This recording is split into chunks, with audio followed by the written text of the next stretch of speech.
ಇನ್ನು ಅರೆಸ್ಟ್ ಆಗಿರುವಂತಹ ಈ ಕೋಟೆಕಾರು ಡಕಾಯಿತರು ಅಂತಿಂತವರಲ್ಲ. ಇನ್ನು ಪೊಲೀಸ್ ಅಧಿಕಾರಿಗಳು ಒಂದೇ ಒಂದು ಕ್ಲೂ ಇಲ್ಲದೆ ಕೊನೆಗೂ ಈ ಡಕಾಯಿತರನ್ನ ಅರೆಸ್ಟ್ ಮಾಡುವಲ್ಲಿ ಯಶಸ್ವಿಯಾಗಿದ್ದಾರೆ. ಬಾಂಬೆಗೆ ಹೋಗಿ ಕಾರಿನಲ್ಲಿ ಬಂದು ರಾಜ್ಯಕ್ಕೆ ಬಂದು ಲೂಟಿ ಮಾಡಿದವರು. ಮೊದಲು ಬಾಂಬೆಗೆ ಹೋಗಿದ್ದಾರೆ, ಅದಾದ ನಂತರ ಕಾರಿನಲ್ಲಿ ಬಂದು ಲೂಟಿ ಮಾಡಿದ್ದಾರೆ. ಇನ್ನ ಲೂಟಿ ಮಾಡಿದವರೇ ಒಂದೇ ಒಂದು ನಿಮಿಷವೂ ಕೂಡ ಸಮಯವನ್ನ ವ್ಯರ್ಥ ಮಾಡದೆ ಅಲ್ಲಿಂದ ಪರಾರಿಯಾಗಿದ್ದಾರೆ. ಇನ್ನು ಇವರು ರಾಜ್ಯಕ್ಕೆ ಬಂದಿದ್ದು ದರೋಡೆ ಮಾಡೋದಕ್ಕಂತಾನೆ. ಏನೇ ಆಗಲಿ ದರೋಡೆ ಮಾಡಲೇಬೇಕು ಅಂತ ಸಂಪೂರ್ಣವಾಗಿ ಪ್ಲಾನ್ ಮಾಡಿಕೊಂಡು ದರೋಡೆ ಮಾಡೋದಕ್ಕೆ ಅಂತ ಮಂಗಳೂರಿಗೆ ಎಂಟ್ರಿ ಕೊಟ್ಟಿದ್ರು. ನೇರವಾಗಿ ಕೋಟೆಕಾರು ಸಹಕಾರ ಬ್ಯಾಂಕ್ಗೆ ನುಗ್ಗುತ್ತಾರೆ. ಅಲ್ಲಿಂದ ನೇರವಾಗಿ ಕೋಟೆಕಾರು ಬ್ಯಾಂಕ್ಗೆ ನುಗ್ಗುತ್ತಾರೆ ಅವರು. ಮುಸ್ಲಿಂ ಏರಿಯಾ ಕೂಡ ಆಗಿತ್ತದು. ಆ ಬ್ಯಾಂಕ್ ಇರುವಂತಹ ಏರಿಯಾ ಮುಸ್ಲಿಂ ಏರಿಯಾ. ಶುಕ್ರವಾರ ಕೂಡ ಆಗಿತ್ತು. ಹೀಗಾಗಿ ಎಲ್ಲರೂ ಕೂಡ ನಮಾಜ್ಗೆ ಅಂತ ತೆರಳಿದ್ರು. ನಮಾಜ್ಗೆ ಅಂತ ತೆರಳಿರುವಂತಹ ಸಂದರ್ಭದಲ್ಲಿ, ಯಾರೂ ಇಲ್ಲದೆ ಇರುವಂತಹ ಸಂದರ್ಭದಲ್ಲಿ ಇದೇ ಬ್ಯಾಂಕನ್ನು ಇವರು ಟಾರ್ಗೆಟ್ ಮಾಡ್ತಾರೆ. ಇನ್ನು ಬ್ಯಾಂಕನ್ನು ಟಾರ್ಗೆಟ್ ಮಾಡಿದವರು ನೇರವಾಗಿ ಕೈಯಲ್ಲಿ ಬಂದೂಕನ್ನು ಹಿಡಿದುಕೊಂಡು, ಮಾರಕಾಸ್ತ್ರಗಳನ್ನು ಹಿಡಿದುಕೊಂಡು ಬ್ಯಾಂಕ್ನ ಒಳಗೆ ನುಗ್ಗುತ್ತಾರೆ. ಒಳಗಡೆ ಹೋಗ್ತಾ ಇದ್ದಂತೆ ಎದುರಿಗೆ ಇರುವಂತಹ ಒಂದು ಪ್ರಿಂಟರನ್ನು ಹೊಡೆದು ಹಾಕ್ತಾರೆ. ಇದೇ ರೀತಿ ನಿಮಗೂ ಕೂಡ ಹೊಡೆದು ಹಾಕ್ತೀವಿ ಅಂತ ಹೆದರಿಸ್ತಾರೆ. ಅದಾದ ನಂತರ ಚಿನ್ನ ಹಣವನ್ನು ಕದ್ದು ಅಲ್ಲಿಂದ ಪರಾರಿಯಾಗ್ತಾರೆ. ಈ ಬಗ್ಗೆ ಮತ್ತಷ್ಟು ಮಾಹಿತಿ ಕೊಡ್ತಾರೆ ಪ್ರತಿನಿಧಿ ಆದಿತ್ಯ. ನೇರ ಸಂಪರ್ಕದಲ್ಲಿ ಜಾಯ್ನ್ ಆಗಿದ್ದಾರೆ. ಆದಿತ್ಯ, 4 ದಿನಗಳ ನಂತರ ಕೊನೆಗೂ ಈ ಆರೋಪಿಗಳು ಅರೆಸ್ಟ್ ಆಗಿದ್ದಾರೆ. ಪೊಲೀಸರ ಈ ಒಂದು ಕಾರ್ಯಾಚರಣೆ ಬಹಳಷ್ಟು ರೋಚಕವಾಗಿತ್ತು. ಯಾಕಂದರೆ ಯಾವುದೇ ಒಂದು ಕ್ಲೂ ಇರಲಿಲ್ಲ, ಯಾರು ಏನು ಎತ್ತ ಅನ್ನುವಂಥದ್ದು ಕೂಡ ಗೊತ್ತಿರಲಿಲ್ಲ. ಆ ಕಾರ್ ನಂಬರ್ ಕೂಡ ಫೇಕ್ ನಂಬರು. ಇಂತಹ ಒಂದು ಸಂದರ್ಭದಲ್ಲಿ ಕಾರ್ಯಾಚರಣೆ ನಡೆಸಿ ಕೊನೆಗೂ ಇದೀಗ ಯಶಸ್ವಿಯಾಗಿದ್ದಾರೆ. ಪೊಲೀಸ್ ಅಧಿಕಾರಿಗಳ ಕಾರ್ಯಾಚರಣೆ ಯಾವ ರೀತಿಯಾಗಿತ್ತು, ಈ ಬಗ್ಗೆ ಮತ್ತಷ್ಟು ಮಾಹಿತಿಗಳನ್ನು ಕೊಡ್ತಾ ಹೋಗೋದಾದರೆ ಮತ್ತಷ್ಟು ಮಾಹಿತಿಗಳನ್ನು ಪಡಿತಾ ಹೋಗ್ತೀವಿ ನಾವು. ಈ ಒಂದು ಘಟನೆಗೆ ಸಂಬಂಧಪಟ್ಟಂತೆ ನೋಡಿದಾಗ ನೇರವಾಗಿ ಬ್ಯಾಂಕ್ನ ಒಳಗಡೆ ಇವರೆಲ್ಲರೂ ಕೂಡ ಹೋಗ್ತಾರೆ. ಒಳಗಡೆ ಹೋದವರೇ ಎದುರಿಗೆ ಇರುವಂತಹ ಒಂದು ಪ್ರಿಂಟರನ್ನು ಒಡೆದು ಹಾಕ್ತಾರೆ. ಪ್ರಿಂಟರನ್ನು ಒಡೆದು ಹಾಕ್ತಾ ಇದ್ದಂತೆ ಜನರಿಗೆ ಎಚ್ಚರಿಕೆ ಕೂಡ ಕೊಡ್ತಾರೆ. ಒಳಗಡೆ ಇದ್ದವರಿಗೆ ಎಚ್ಚರಿಕೆ ಕೂಡ ಕೊಡ್ತಾರೆ. ಯಾವ ರೀತಿಯಾಗಿ ಈ ಒಂದು ಪ್ರಿಂಟರನ್ನು ಒಡೆದು ಹಾಕಿದ್ವಲ್ವ ಅದೇ ರೀತಿಯಾಗಿ ನಿಮ್ಮನ್ನು ಕೂಡ ಹೊಡೆದು ಹಾಕ್ತೀವಿ ಅಂತ ಭಯ ಬೀಳಿಸ್ತಾರೆ. ಅದಾದ ನಂತರ ಲಾಕರ್ ಎಲ್ಲಿದೆ ಅಂತ ಕೇಳ್ತಾರೆ. ಲಾಕರ್ ಹತ್ರ ಹೋದವರೇ ಕೈಯಲ್ಲಿ ತಂದಿದ್ದಂತಹ ಗೋಣಿ ಚೀಲಗಳಲ್ಲಿ ಇದ್ದಕ್ಕಿದ್ದಂತೆ ಏಕಾಏಕಿ ಎಲ್ಲವನ್ನೂ ಕೂಡ ಕೇವಲ ನಿಮಿಷಗಳಲ್ಲಿ ತುಂಬಿಸಿ ಅಲ್ಲಿಂದ ಪರಾರಿಯಾಗ್ತಾರೆ. ಈ ಬಗ್ಗೆ ಮತ್ತಷ್ಟು ಮಾಹಿತಿ ಕೊಡ್ತಾರೆ ಪ್ರತಿನಿಧಿ ಆದಿತ್ಯ. ಮತ್ತೆ ಸಂಪರ್ಕದಲ್ಲಿ ಜಾಯ್ನ್ ಆಗಿದ್ದಾರೆ. ಆದಿತ್ಯ, ಯಾವುದೇ ಒಂದು ಕ್ಲೂಗಳು ಕೂಡ ಇರಲಿಲ್ಲ. ಈ ನಡುವೆ ಈ ಒಂದು ಕಾರ್ಯಾಚರಣೆಯನ್ನು ನಡೆಸುವಂಥದ್ದು ಬಹಳಷ್ಟು ಚಾಲೆಂಜಿಂಗ್ ಕೂಡ ಆಗಿತ್ತು. ಕೊನೆಗೂ ಆರೋಪಿಗಳನ್ನು ಅರೆಸ್ಟ್ ಮಾಡಿದ್ದಾರೆ ಪೊಲೀಸ್ ಅಧಿಕಾರಿಗಳು. ಕಾರ್ಯಾಚರಣೆ ಯಾವ ರೀತಿಯಾಗಿತ್ತು, ತನಿಖೆ ಯಾವ ರೀತಿಯಾಗಿತ್ತು, ಈ ಬಗ್ಗೆ ಮತ್ತಷ್ಟು ಮಾಹಿತಿಗಳನ್ನು ಕೊಡ್ತಾ ಹೋಗೋದಾದರೆ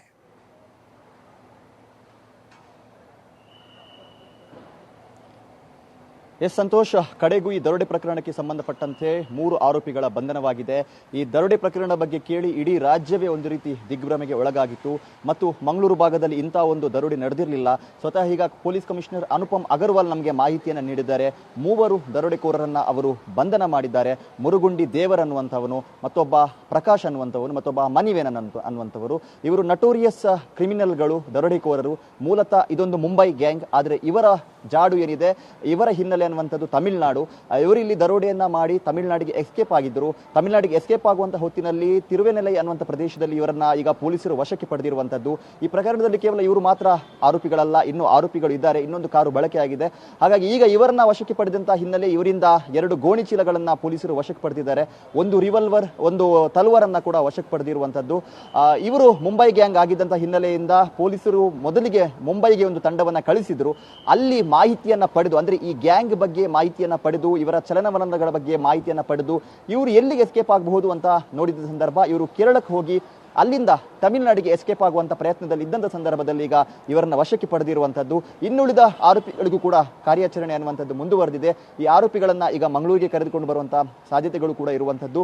2 ಗೋಣಿ ಚೀಲಗಳು ಸಿಕ್ಕಿದೆ. ಆ ಗೋಣಿ ಚೀಲಗಳಲ್ಲೇ ಚಿನ್ನಾಭರಣ ಮತ್ತು ಹಣ ಇರುವಂತಹ ಸಂಶಯ ಇದೆ. ಆದರೆ ಈ ಬಗ್ಗೆ ಕೇಳಿದ ಸಂದರ್ಭ ಈಗ ಸದ್ಯಕ್ಕೆ ಕಮಿಷನರ್ ಅವರು ಕೊಟ್ಟಿರುವಂತಹ ಮಾಹಿತಿ ಪ್ರಕಾರ ಪಂಚನಾಮೆಯ ಬಳಿಕ ಇದರ ನಿಖರ ಮಾಹಿತಿ ಬರಲಿಕ್ಕಿರುವಂಥದ್ದು.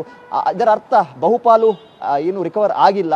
ಈಗ ಕೇವಲ ಒಂದು ಅರ್ಧದಷ್ಟು ಮಾತ್ರ ಇವರು ರಿಕವರ್ ಮಾಡಿರುವಂಥದ್ದು, ಅಂದರೆ ವಶಕ್ಕೆ ಪಡೆದಿರುವಂಥದ್ದು. ಇನ್ನಷ್ಟು ಚಿನ್ನಾಭರಣ ಹಣವನ್ನು ಪೊಲೀಸರು ವಶಕ್ಕೆ ಪಡೆಯುವುದಕ್ಕೆ ಬಾಕಿ ಇದೆ ಮತ್ತು ಇದರಲ್ಲಿ ಸ್ಥಳೀಯರ ಕೈವಾಡ ಇರುವಂಥದ್ದು ಬಹುತೇಕ ಪಕ್ಕಾ ಆಗಿದೆ. ಈ ಒಂದು ಪ್ರಕರಣಕ್ಕೆ ಆರೋಪಿಗಳು ಬಂಧನವಾಗುವ ಜೊತೆಗೆ ಒಂದು ಟ್ವಿಸ್ಟ್ ಕೂಡ ಲಭಿಸಿರುವಂಥದ್ದು. ಆ ಸ್ಥಳೀಯರ ಸಹಾಯದಿಂದಲೇ ಈ ಒಂದು ದರೋಡೆಯನ್ನ ಮಾಡಲಾಗಿದೆ. ಹಾಗಾದ್ರೆ ಆ ಸ್ಥಳೀಯರು ಯಾರು ಅನ್ನುವಂತಹ ಒಂದು ಕೌತುಕವೂ ಕೂಡ ಈಗ ನಿರ್ಮಾಣವಾಗಿರುವಂಥದ್ದು. ಈಗ ಆರೋಪಿಗಳನ್ನ ತೀವ್ರ ವಿಚಾರಣೆಗೆ ಒಳಪಡಿಸಿ ಇದರ ಹಿಂದೆ ಇರುವಂತಹ ಮಾಸ್ಟರ್ ಮೈಂಡ್ಗಳು ಯಾರು, ಅವರ ಉದ್ದೇಶ ಏನು, ಬ್ಯಾಂಕಿಗೆ ಸಂಬಂಧಪಟ್ಟವರೇ ಆಗಿದ್ರಾ ಅಥವಾ ಆ ಕೋಟೆಕಾರು ಉಳ್ಳಾಳ ಮಂಗಳೂರು ಭಾಗದವರಾಗಿದ್ರಾ, ಈ ಎಲ್ಲ ಆಯಾಮಗಳಲ್ಲೂ ಕೂಡ ತನಿಖೆಯನ್ನು ಮಾಡೋದಕ್ಕೆ ಪೊಲೀಸ್ ಇಲಾಖೆ ಮುಂದಾಗಿದೆ. ಸಂತೋಷ್, ಈಗ ಮತ್ತೊಂದೆಡೆ ನೋಡಿದಾಗ ಈ ಒಂದು ಪ್ರಕರಣದಲ್ಲಿ ಸ್ಥಳೀಯರ ಸಹಾಯ ಇಲ್ಲದೆ, ಅದರಲ್ಲೂ ಕೂಡ ಬ್ಯಾಂಕ್ನಲ್ಲಿ ಯಾರು ಕೆಲಸ ಮಾಡ್ತಾ ಇದ್ರು ಅಂಥವರ ಸಹಾಯ ಇಲ್ಲದೆ ಈ ಒಂದು ಪ್ರಕರಣವನ್ನು ಈ ಯಶಸ್ವಿಯಾದಂಥ ಒಂದು ದರೋಡೆ ಮಾಡೋದಕ್ಕೆ ಸಾಧ್ಯನೇ ಇಲ್ಲ. ಹೀಗಾಗಿ ಈಗ ಒರಿಜಿನಲ್ ಕಳ್ಳರು ಸಿಕ್ಕಿಬಿದ್ದಿರೋದ್ರಿಂದಾಗಿ, ದರೋಡೆಕೋರರು ಸಿಕ್ಕಿರೋದ್ರಿಂದಾಗಿ ಯಾರು ಇದರಲ್ಲಿ ಭಾಗಿಯಾಗಿದ್ದಾರೆ ಅವರಿಗೆ ಢವ ಶುರು ಆಗಿದೆಯಾ. ಅದರ ಜೊತೆಗೆ ಮತ್ತೊಂದೆಡೆ ಈಗಾಗಲೇ ಅರ್ಧ ಚಿನ್ನ, ಅರ್ಧ ಹಣವನ್ನು ಮಾತ್ರ ರಿಕವರಿ ಮಾಡಲಾಗಿದೆ. ಇನ್ನುಳಿದಂತಹ ಚಿನ್ನಾಭರಣ ಏನಿದೆ ಅದು ಕೂಡ ರಿಕವರಿ ಮಾಡುವಂತಹ ಒಂದು ಬಹುದೊಡ್ಡ ಜವಾಬ್ದಾರಿ ಪೊಲೀಸ್ ಅಧಿಕಾರಿಗಳ ಮೇಲಿದೆಯಾ. ಯಾಕಂದರೆ ಇದಕ್ಕೆ ಸಂಬಂಧಪಟ್ಟಂತೆ ಜನ ಕಣ್ಣೀರಿಡ್ತಾ ಇದ್ದರು, ತಮ್ಮ ಇಡೀ ಜೀವಮಾನ ದುಡಿದಿರುವಂಥದ್ದೆಲ್ಲವನ್ನೂ ಕೂಡ ಬ್ಯಾಂಕ್ನಲ್ಲಿ ಇಟ್ಟಿದ್ರು, ಎಲ್ಲವೂ ಕೂಡ ಕಳೆದು ಹೋಗಿದೆ ಅನ್ನುವಂತಹ ಭೀತಿಯಲ್ಲೂ ಕೂಡ ಜನ ಇದ್ದರು.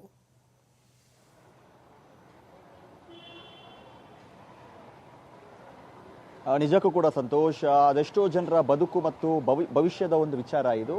ಬ್ಯಾಂಕ್ ಅಧ್ಯಕ್ಷರು ಮಾತನಾಡ್ತಾ ಹೇಳ್ತಾ ಇದ್ರು, ಜನರು ಆತಂಕ ಪಡಬೇಕು ಅಂತ ಇಲ್ಲ, ಈ ಚಿನ್ನ ಸಿಗದೆ ಹೋದರೂ ಕೂಡ ನಾವು ಅವರಿಗೆ ಪರಿಹಾರವನ್ನು ಕೊಡ್ತೀವಿ ಅಂತ. ಆದರೆ ಆತಂಕ ಅನ್ನುವಂಥದ್ದು ಈ ಮಾತಿನಿಂದ ದೂರವಾಗುವಂಥದ್ದಲ್ಲ, ಪೊಲೀಸರ ತನಿಖೆಯಿಂದ. ಈಗ ಪೊಲೀಸರ ಒಂದು ತನಿಖೆ ಏನಿದೆ, ಆತ್ಮವಿಶ್ವಾಸವನ್ನು ಕಳೆದುಕೊಂಡಂಥ ಆ ಜನರಿಗೆ ಮತ್ತೆ ಒಂದು ಧೈರ್ಯವನ್ನು ತಂದುಕೊಟ್ಟಿರುವಂಥ ವಿಚಾರ ಇದು. ಈಗಾಗಲೇ 2 ಗೋಣಿಯನ್ನು ಏನು ವಶಕ್ಕೆ ಪಡೆದುಕೊಂಡಿದ್ದಾರೆ, ಇದರರ್ಥ ಅವರು ಇನ್ನೂ ಆ ಚಿನ್ನವನ್ನು ಮಾರಾಟ ಮಾಡಿಲ್ಲ ಅನ್ನುವಂಥ ವಿಚಾರ. ಹಾಗಾಗಿ ಇನ್ನುಳಿದಂಥ ಗೋಣಿ ಚೀಲಗಳು ಏನಿದೆ, ಬಂಗಾರ ಮತ್ತು ಹಣ ಇರುವಂಥದ್ದು ಕೂಡ ಸಿಗುತ್ತೆ ಅನ್ನುವಂಥ ಒಂದು ವಿಶ್ವಾಸ ಈಗ ಸದ್ಯ ವ್ಯಕ್ತವಾಗ್ತಾ ಇರುವಂಥದ್ದು. ಮತ್ತು ಈಗ ಪೊಲೀಸರ ಒಂದು ಪ್ರಾಥಮಿಕ ಮಾಹಿತಿಯ ಪ್ರಕಾರ ಸ್ಥಳೀಯರು ಇದರಲ್ಲಿ ಶಾಮೀಲಾಗಿರುವಂಥದ್ದು ಪಕ್ಕಾ ಆಗಿದೆ. ಯಾರೋ ಬ್ಯಾಂಕಿಗೆ ಬಹಳ ಹತ್ತಿರದಿಂದ ಬ್ಯಾಂಕಿನ ಒಂದು ಕಾರ್ಯವೈಖರಿಗಳನ್ನು ಕಂಡಂಥವರು, ಅಲ್ಲಿನ ಸಿಬ್ಬಂದಿಗಳ ಓಡಾಟ ಚಲನವಲನ ಯಾವ ಥರ ಇರುತ್ತೆ, ಆ ಏರಿಯಾ ಯಾವ ಥರ ಇರುತ್ತೆ, ಯಾವ ಸಂದರ್ಭದಲ್ಲಿ ದರೋಡೆಯನ್ನು ಮಾಡಬಹುದು ಅನ್ನುವಂಥ ಮಾಹಿತಿಯನ್ನು ಪಡೆದೇ ಈ ದರೋಡೆಕೋರರು ಬಂದಿದ್ದಾರೆ. ಇವರಿಗೆ ದರೋಡೆ ಮಾಡುವಂಥ ಪ್ರಕ್ರಿಯೆ ಮಾತ್ರ ಗೊತ್ತು, ಆದರೆ ಯಾವ ಹೊತ್ತಿನಲ್ಲಿ ಮಾಡಬೇಕು, ಹೇಗೆಲ್ಲ ಎಸ್ಕೇಪ್ ಆಗಬೇಕು, ಯಾವೆಲ್ಲ ರೂಟ್ಗಳನ್ನು ಬಳಸಿಕೊಳ್ಳಬೇಕು ಮತ್ತು ಅವತ್ತಿದ್ದಂಥ ಸನ್ನಿವೇಶಗಳು, CM ಕಾರ್ಯಕ್ರಮ ಆಗಿರಬಹುದು, ಶುಕ್ರವಾರ ಮಸೀದಿಗೆ ಜನ ಹೋಗ್ತಾರೆ ಅನ್ನುವಂಥ ವಿಚಾರ, ಈ ಎಲ್ಲ ವಿಚಾರಗಳನ್ನು ಸ್ಥಳೀಯರೇ ಮಾಹಿತಿಯನ್ನು ನೀಡಿರುವಂಥದ್ದು. ಹಾಗಾಗಿ ಇದರ ಹಿಂದೆ ಒಂದು ದೊಡ್ಡ ಸ್ಥಳೀಯ ಮಾಸ್ಟರ್ ಮೈಂಡ್ ಇರುವಂಥದ್ದು ಬಹುತೇಕ ಪಕ್ಕಾ ಆಗಿದೆ. ಒಂದಿಬ್ಬರು ಇದರಲ್ಲಿ ಶಾಮೀಲಾಗಿದ್ದಾರೆ ಅನ್ನುವಂಥ ಶಂಕೆ ಕೂಡ ಇದೆ. ಈಗ ಈ ಪ್ರಕರಣಕ್ಕೆ ಸಂಬಂಧಪಟ್ಟ 5 ದರೋಡೆಯನ್ನು ಮಾಡಿದ್ರು, 2 ವಶಕ್ಕೆ ಪಡೆಯಲಾಗಿದೆ, 3 ಎಸ್ಕೇಪ್ ಆಗಿದ್ದಾರೆ. ಆ 3ರನ್ನ ಕೂಡ ಪತ್ತೆ ಹಚ್ಚುವಂಥ ಕಾರ್ಯ ನಡೀತಾ ಇದೆ. ಆದರೆ ಒಟ್ಟು ಈ ಪ್ರಕರಣದಲ್ಲಿ ಸುಮಾರು 9 ಜನ ಶಾಮೀಲಾಗಿದ್ದಾರೆ ಅನ್ನುವಂಥ ಮಾಹಿತಿ ಇದೆ. ಅದರಲ್ಲಿ ಸ್ಥಳೀಯರು ಕೂಡ ಇದ್ದಾರೆ, 1-2 ಸ್ಥಳೀಯರಿದ್ದಾರೆ ಅನ್ನುವಂಥ ಮಾಹಿತಿ ಇದೆ. ಹಾಗಾಗಿ ಆ ಸ್ಥಳೀಯರಿಗೂ ಕೂಡ ಈಗ ಶೋಧ ಕಾರ್ಯ ತೀವ್ರಗೊಳ್ತಾ ಇದೆ. ಅವರು ಬ್ಯಾಂಕಿಗೆ ಸಂಬಂಧಪಟ್ಟಂಥವರೇ ಆಗಿದ್ದಾರಾ, ಸ್ಥಳೀಯರಾಗಿದ್ದಾರಾ, ಇದೆಲ್ಲವೂ ಕೂಡ ಈಗ ಜನಸಾಮಾನ್ಯರಲ್ಲಿ ಸಾಕಷ್ಟು ಕುತೂಹಲಕ್ಕೆ ಕಾರಣವಾಗಿದೆ. ಇನ್ನೊಂದು ಕಡೆಯಿಂದ ಜನರಲ್ಲೊಂದು ವಿಶ್ವಾಸ ಕೂಡ ಸದ್ಯ ಮೂಡಿದೆ. ಸಂತೋಷ್, ಧನ್ಯವಾದಗಳು ಆದಿತ್ಯ ನಿಮ್ಮೆಲ್ಲ ಮಾಹಿತಿಗೆ.